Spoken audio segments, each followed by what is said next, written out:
Bom dia, peritos. Meu nome é Agenor Zaparoli e eu trabalho como perito judicial e assistente técnico nas horas vagas.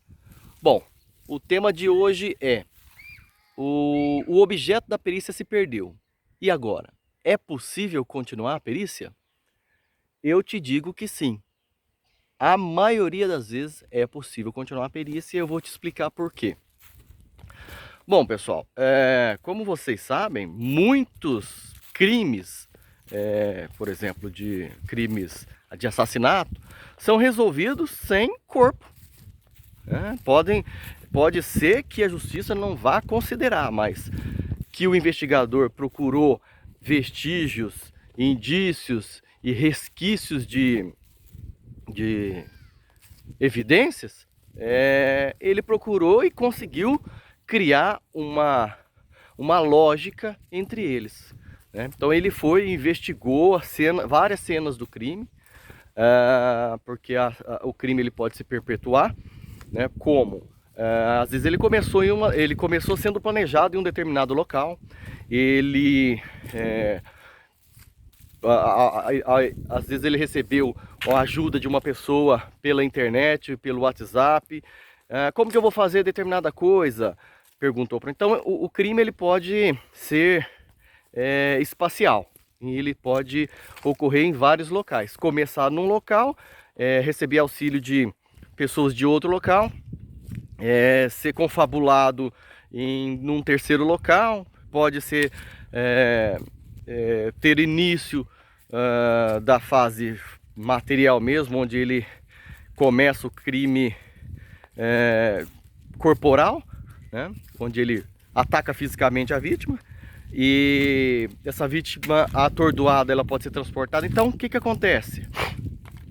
Você tem uma perpetuação do crime, né? Ele não ocorreu no mesmo local, então você tem várias cenas do crime para analisar. Olha como isso é rico. Lógico que a gente espera que não ocorra crimes no mundo, mas nós profissionais de perícia, nós temos que entender a mente criminosa, nós temos que entender o ciclo do crime para poder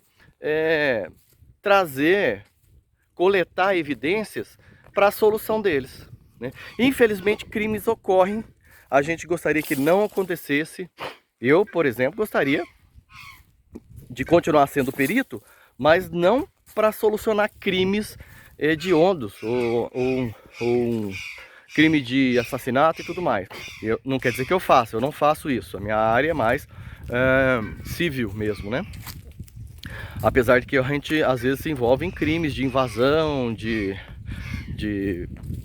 invasão hackers, na área de computação forense, pedofilia. Mas nós temos que ter uma mente aguçada para identificar os vestígios, resquícios, as evidências, os indícios que ocorrem em toda a cadeia de... não cadeia de custódia, mas toda a cadeia do crime, né? Toda a perpetuação do crime. Como eu falei, ele pode começar num lugar, receber ajuda de entes externos e terminar em outro local. Então, você tem que conseguir, pela investigação, identificar todos esses passos, né? E a polícia faz isso muito bem, porque a polícia sabe onde procurar, sabe a quem recorrer. Como que a polícia faz isso? Ela tem um histórico, apesar de certas mentes alternativas trazer a ideia de que a vítima ela não pode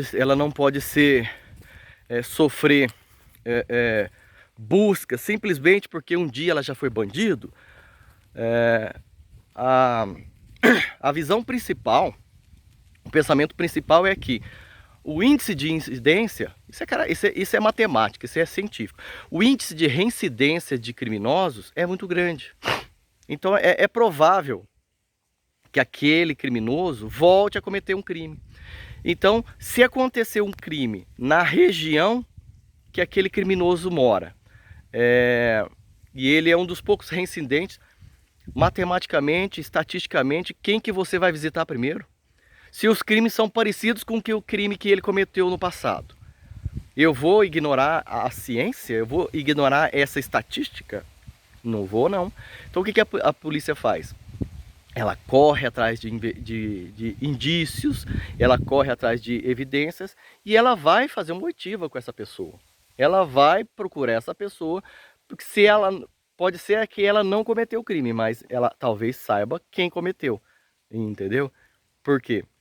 Não falei que o crime ele começa, se perpetua e ele pode receber ajuda de entes externos? Então essa pessoa pode vir, né?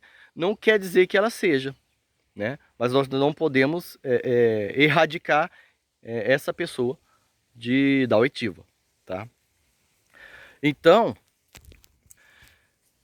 você viu que nessa minha explanação a gente conseguiu explicar e demonstrar que mesmo sem o objeto pericial é possível coletar informações e criar uma relação lógica entre os fatos cronológicos que podem demonstrar para o juiz a possibilidade de que o crime aconteceu daquela forma e apontar uma resultante, apontar para um caminho. A provável vítima, o provável crime está naquele caminho. E daí, com autorização judicial, continuar a investigação até chegar ao criminoso, né? E isso acontece na perícia judicial também. Como que isso acontece? Não quer dizer que, por exemplo, vou voltar à minha área de perícia. Por exemplo, eu pericio equipamentos que foram fraudados da prestadora de energia. E como que acontece? A prestadora de energia, ela identifica uma anormalidade no consumo do cliente, ela tem o direito, ela vai e faz uma inspeção no equipamento, né, que é o medidor de energia. E aí ela identifica que o medidor da energia está registrando errado, registrando erroneamente. Como ele faz isso? Ele tem um equipamento, né? Esse equipamento ele insere uma determinada quantidade de corrente no medidor, faz esse medidor, essa corrente é calculada e ela faz o medidor dar uma volta se ele for analógico ou piscar se ele for digital. E ele tem que piscar ou dar uma volta completa exatamente no mesmo momento que o equipamento, o medidor, piscar ou informar, entendeu? Se esse casamento não ocorrer, ou ocorrer com uma distância muito grande, não com uma diferença temporal muito grande, significa que aquele medidor não está calibrado. O que ele faz? O que a prestador de energia faz? Retira esse medidor, coloca um outro novo e manda esse medidor para aferição. O que eu acho errado. Eu acho que não deveria ser feito assim, tá? Eu acho que para que isso ocorra, deveria ser feito algo mais ampla defesa e contraditório. Acho que deveria ser chamado, instaurado uma investigação, colocado todas as partes cientes daquilo, o consumidor deveria participar dessa